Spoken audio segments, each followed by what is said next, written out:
Warning. This video contains mature themes and topics. Do not watch if that kind of stuff bothers you.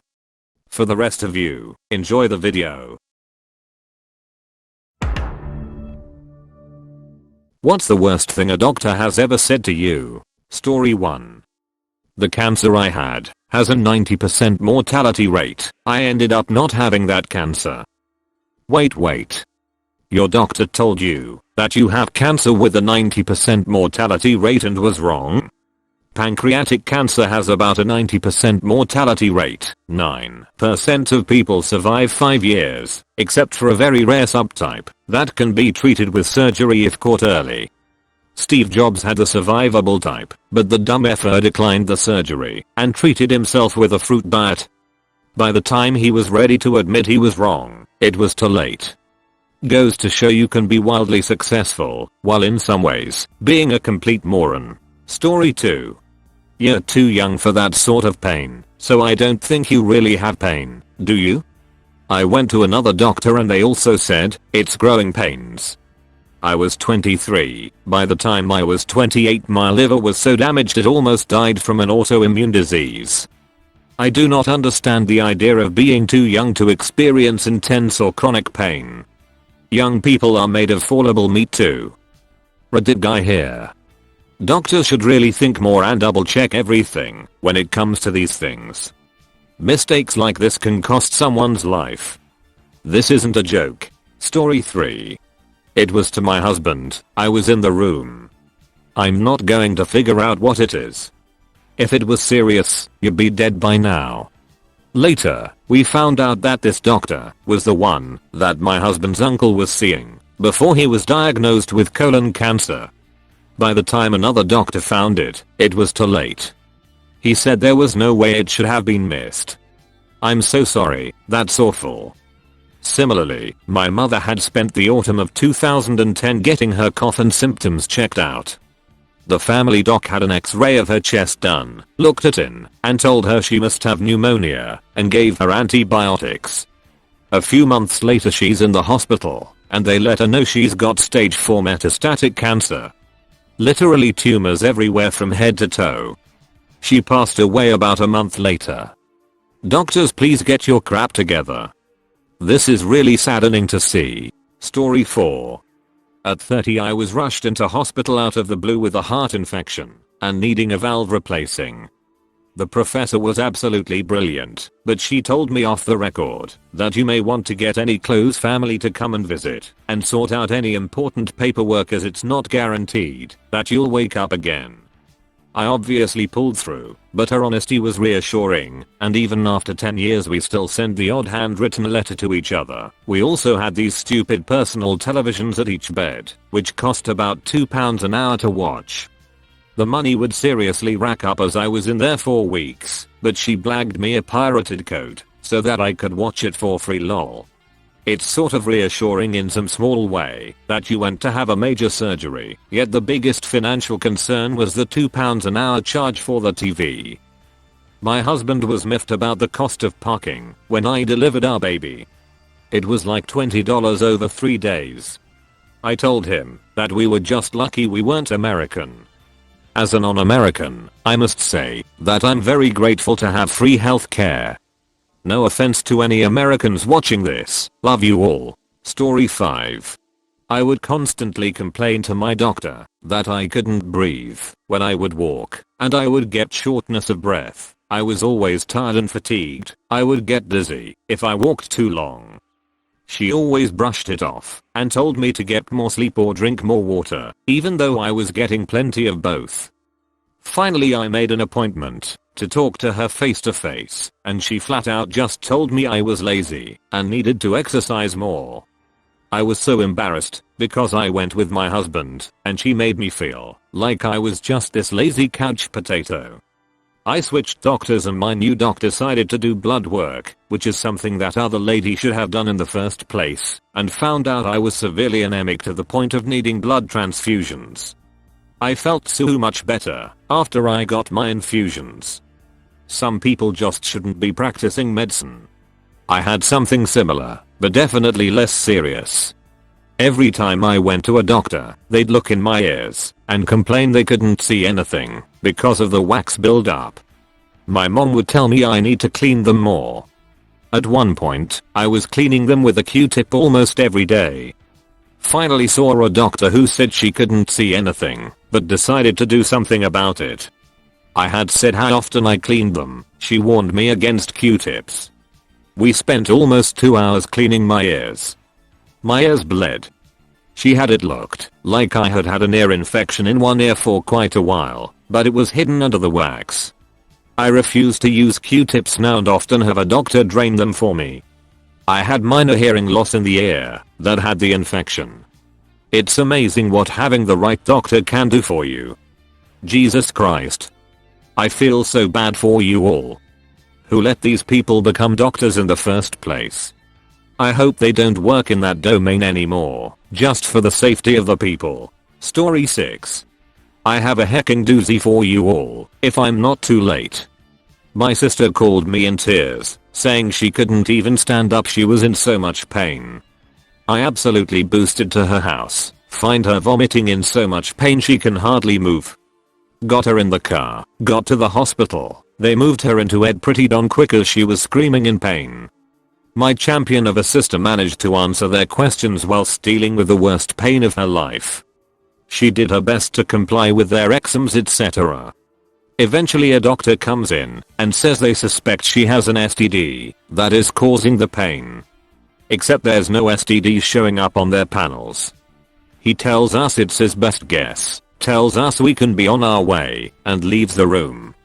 Cue my sister vomiting, in excruciating pain every time she moved. We pressed the call bell and they asked what was up.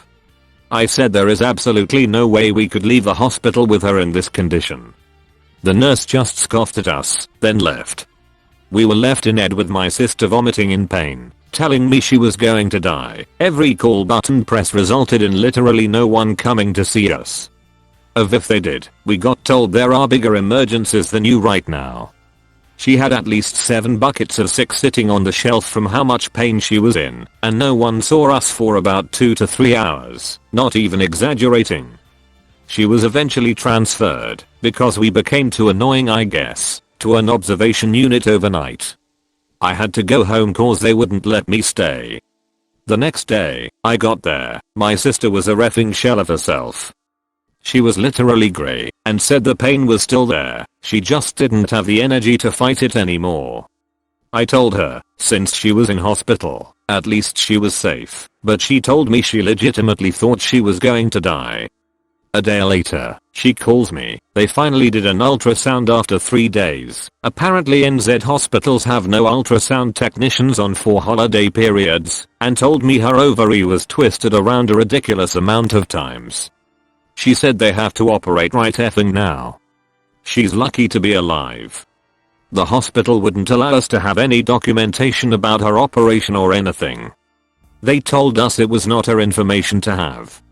The fact that doctor wrote her off as having an STD and never looked into anything else until the last moment when she was going septic sickens the F out of me. And the fact ovarian torsion is a medical emergency whilst we were being told there were bigger things to worry about. I'm just glad she's still effing here. This is the most sickening story I have read so far. I really hope that whole hospital got sent to hell. How could they endanger a life like that and act like it was nothing? I'm so sorry man. Please don't forget to like and subscribe if you've made it this far. I hope you enjoy the rest of the video and have an amazing day. Story 7. I was 18 to 19 in my first gyno appointment. I told her how something hurt when I did it and I wanted to start birth control, and she told me that I was too young to do it, so she wasn't going to help with that. Oof, same vibes as a gynecologist I went at age 25. He asked me why I had come to see him today, and I said I want to discuss birth control options. He picked up my left hand and replied, I don't see a wedding ring on this finger. You know, when I bought my mattress, the salesperson asked if there was a sleep partner who should be taken into account. Didn't ask about marriage, didn't assume I was straight, just totally neutral. In no universe should a mattress salesman be more professional than a gynecologist. Mad respect to that salesman for acting like that. He's putting most of the doctors in this thread to shame. Story 8. That I obviously didn't dislocate my knee. I had put it back in myself before I went to ER because it wasn't swollen out like a balloon. He then proceeded to push my knee down flat after it had seized in a bent position to put a stretchy bandage on it. I went back 2 days later because I had lost feeling in my toes as the knee had pinched nerves. They did a MRI and I had a complete tear of the ACL and my bones in the shin bone and femur were bright white from the bone bruises and fractures. I absolutely dislocated my knee and the doctor just smashed my knee down and said off ya go basically. Doctors really need to be held responsible for mistakes like that. If we were to hold every doctor in this thread responsible, I'm afraid the workforce would have 80% less doctors, lol. Story 9. Welp, looks like you're probably going to go blind. While I have visions of myself walking about tapping a white cane in front of me, he blithely adds, but don't worry about it. Corneal transplants are 99% effective, you'll be fine. I did have transplants later when eyesight got bad enough to warrant it. They worked a miracle, but man, lead with the you'll be fine next time. Man, I had the same fucking thing. It was like out of a TV show. I come back for blood work and the doctor's like, yo, ever heard of leukemia? I'm like, yeah. He's like, well, this probably isn't that, but we wanna do some tests just to be sure. Like, bro, have mercy. If I were a doctor intent on scaring people to death, I would say this to every patient. So, ever heard of leukemia? Just asking.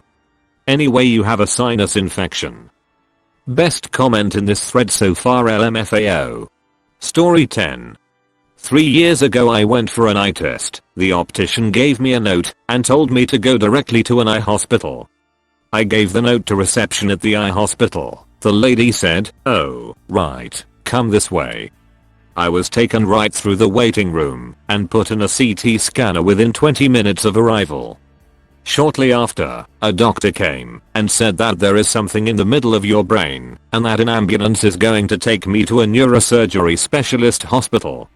A few hours later I was having a drain put into my skull to get rid of built up spinal fluid pooling behind my eyes. An MRI scan revealed a golf ball sized cyst in the middle of my head that was causing problems. That was a pretty bad day. I had a colleague have that almost exact same sequence happen to her 8-year-old.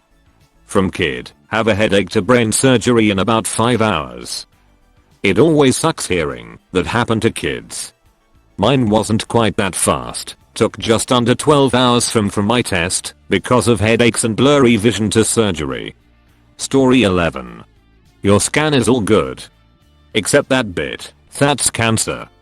Was the first time between GP visit, first referral visit and pre-scan that anyone mentioned this might be a possibility. Story 12. When I was 19, my primary care doctor, male, told me he could do a pap smear for me at my physical. When I told him I already had a gynecologist, he said, I can do it professionally or personally. Needless to say, I never saw him again and reported him. This is very similar to mine. Went to a female primary care doctor when I was like 13, and she said she needed to ask me personal questions that I might not be comfortable answering in front of my mom, and she wanted honesty, and so my mom very begrudgingly left. She told me I looked anemic and asked me if I was on my period. I told her no. She said that she usually sees these signs in younger girls because they are having some bleeding issues with their periods. She asked me if I was a virgin. I asked why, and she said it's because she wanted to know whether or not my hymen was broken, so she would know in advance of the pap smear she was about to give me. I'm 13. I don't even fully know what a pap smear was. It was not broken yet. She broke it. She had me in stirrups with tools holding me open, and it fucking hurts, and she just went in with her fingers with no lubrication. It finished. She said she'd call my mom with the results. We left. I didn't tell my mom because I figured she knew, and I was just embarrassed from the whole thing. Stopped me from going to a gyno for a long time. My mom brought up that doctor when I was like in my 20s, and I was like, yeah, I didn't like her. She was not careful with that pap smear, and my mom looks at me and says, what pap smear? I was never told of this. She gave you a pap smear without consent from me? Turns out that's not okay. Went to a gyno a little over a year ago and had a proper pap smear, and it was not like what I had experienced before. There really wasn't any pain, I wasn't put in stirrups, she was super duper gentle, I was surprised to learn lubrication would be used, there was no blood, etc. Yeah, that wasn't great to realize. Please for the love of God tell me that doctor got arrested. Story 13. This was overheard by a friend of mine when a neurosurgeon looked at the court of her son's brain. There's no point in doing this one. This kid is done. I'm out of here. The good news is another neurosurgeon did the surgery and the kid, now about 40, is perfectly fine today. Another story I heard while working in a hospital, but cannot verify, a guy was gravely injured due to being shot in the face. There was no chance of recovery, and he was expected to die within a very short period of time. An intern walks in the room and says, is this the guy we are going to harvest the kidneys from? The doomed patient was reported to have reacted by briefly bolting up into a sitting position. I hope it is not true, but they did get the kidneys. And that guy takes the award for having the most horrible week ever. Like the stories you saw? Leave yours in the comments, I would love to make a video on them soon. Also don't forget to like and subscribe for more.